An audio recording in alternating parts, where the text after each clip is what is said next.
Hi, Year 2. Well, you are in for a treat today. This was my favourite story when I was younger, and I think I've read it, I don't know, quite a lot of times now. So we're going to read a chapter every day, and I hope you enjoy it as much as I did. So, it's a story by Roald Dahl, and the story is called George's Marvellous Medicine. Look, here he is in the kitchen. And look at all the smoke. There's lots of blues and greens, and there's some red and yellow. I wonder what is in his marvellous medicine. There's some bottles down here, and maybe that will give you a clue what is in his marvellous medicine. And the illustrator, so the person who drew all the pictures, is Quentin Blake. So Roald Dahl is the author, he wrote the words, and Quentin Blake is the illustrator, he drew the pictures.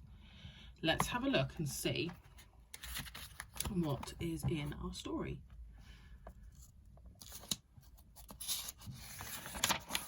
So this is the contents page, and it gives you all the chapters, a list of all the chapters. It tells you if you wanted to find the chapter called Brown Paint, you go across, and that's on page number 42. So on the first page it says, warning to readers, do not try to make George's Marvellous Medicine yourself at home. It could be dangerous. Chapter 1. Grandma. I'm going shopping in the village, George's mother said to George on Saturday morning, so be a good boy and don't get up to mischief. That was a silly thing to say to a small boy at any time. It immediately made him wonder what sort of mischief he might get up to. And don't forget to give Grandma her medicine at 11 o'clock, the mother said. Then out she went, closing the back door behind her. Grandma, who was dozing in the chair by the window, opened one wicked little eye and said, Now, you heard what your brother said, George. Don't forget my medicine. No, Grandma, George said, and just try and behave yourself for once while she is away. Yes, Grandma, George said. George was bored to tears. He didn't have a brother or sister. His father was a farmer, and the farm they lived on was miles away from anywhere. So there were never any children to play with. He was tired of staring at pigs and sheep, and pigs and hens and cows and sheep. He was especially tired of having to live in the same house as grisly old grunion of a grandma. Looking after him all by herself was hardly the most exciting way to spend a Saturday morning. You can make me a nice cup of tea for a start, Grandma said to George. That'll keep you out of mischief for a few minutes. Yes, Grandma, George said. George couldn't help disliking Grandma. She was a selfish, grumpy old woman. She had pale brown teeth and a small puckered-up mouth like a dog's bottom. How much sugar in your tea today, Grandma? George asked. 1 spoon, she said, and no milk. Most grandmothers are lovely, kind, helpful old ladies, but not this one. She spent all day, every day, sitting in her chair by the window. And she was always complaining, grousing, grouching, grumbling, griping about something or other. Never once, even on her best days, had she ever smiled at George and said, Well, how are you this morning, George? Or, why don't you and I have a game of snakes and ladders? Or, how was school today? She didn't even care about other people, only herself. She was a miserable old grouch. George went into the kitchen and made Grandma a cup of tea with a tea bag. He put 1 spoon of sugar in it and no milk. He stirred the sugar in well and carried the cup into the living room. Grandma sipped the tea. It's not sweet enough, she said. Put more sugar in. George took the cup back to the kitchen and added another spoonful of sugar. He stirred it again and carried it carefully into Grandma. Where's the saucer? She said. I won't have a cup without a saucer.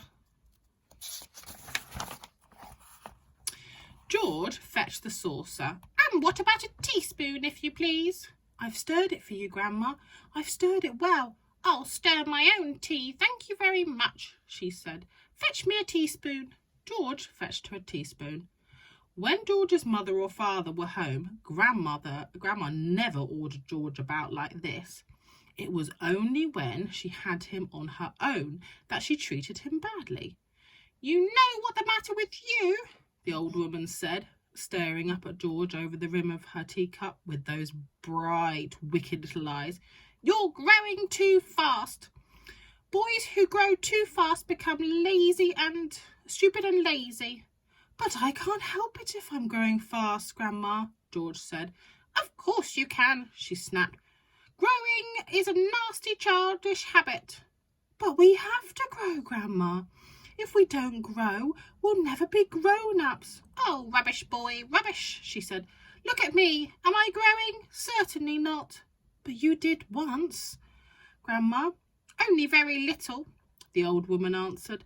I gave up growing when I was extremely small, along with other nasty, childish habits like laziness, disobedience and greed, and sloppiness and untidiness and stupidity. You haven't given up on any of these things, have you? I'm only a little boy, Grandma. You're 8 years old, she snorted. That's old enough to know better. If you don't stop growing soon, it'll be too late. Too late for what, Grandma?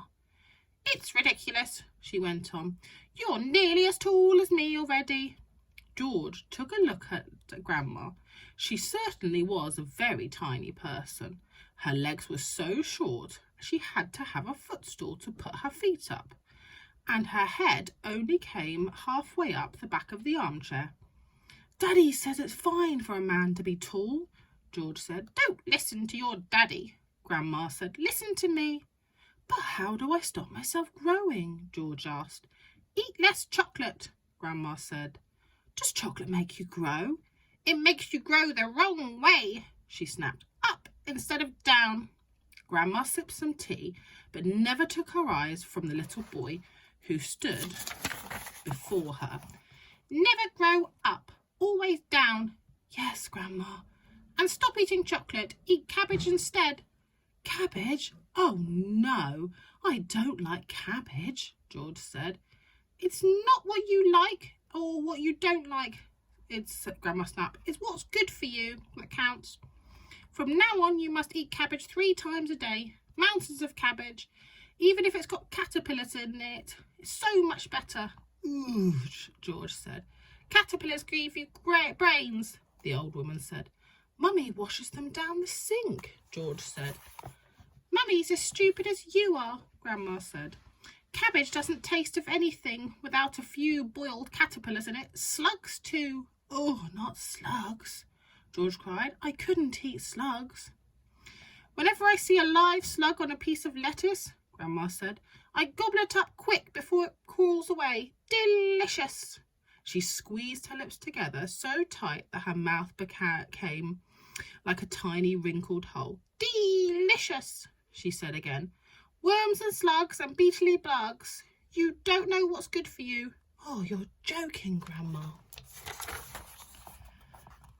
I never joke, she said. Beetles perhaps the best of all. They go crunch. Grandma, that's beastly. The old hag grinned, showing so much of those pale brown teeth. Sometimes, if you're lucky, she said, you get a beetle inside the stem of a stick of celery. That's how I like it. Oh, Grandma, how could you? You find all sorts of nice things in sticks of raw celery, the old woman went on. Sometimes it's earwigs. Oh, I don't want to hear about it, cried George. A big fat earwig is very tasty, Grandma said, licking her lips. But you've got to be very quick, my dear. When you put one of those on your mouth, it has a pair of sharp nippers on the back end. And if it grabs your tongue with those, it never lets go. So you've got to bite the earwig first. Chop, chop, before it bites you. George started edging towards the door. He wanted to get as far away as possible from this filthy old woman. You're trying to get away from me, aren't you? She said, pointing her finger straight at George's face. You're trying to get away from Grandma. Little George stood by the door, staring at the old hag in her chair. She stared back at him. How could it be, George wondered, that she was a witch? He had always thought about witches were only in fairy tales, but now he was not so sure. Come closer to me, little boy, she said, beckoning him with her little horny finger. Come closer to me and I will tell you secrets. George didn't move. Grandma didn't move either. I know a great many secrets, she said, and suddenly she smiled. It was an thin, icy smile, the kind a snake might give you just before it bites you. Come over here to Grandma, and she'll whisper secrets to you. George took a step backwards, edging closer to the door. You mustn't be frightened of your old grandma, she said, smiling that icy smile. George took another step backwards.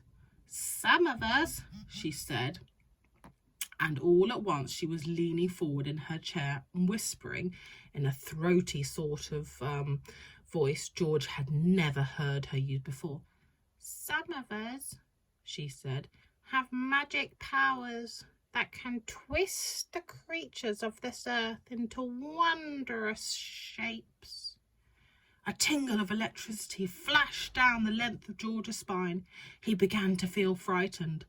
Some of us, the old woman went on, have fire on our tongues and sparks in our bellies and wizardry in the tips of our fingers. Some of us know secrets that would make your hair stand on edge and your eyes pop out of their sockets. George wanted to run away, but his feet seemed to be stuck to the floor. We know how to make your nails drop off and your teeth grow out of your fingers instead. George began to tremble. It was her face that frightened him the most of all, the frosty smile and the brilliant unblinking eyes. We know how to have you wake up in the morning with a long tail coming out from behind you. Grandma, he cried out, stop!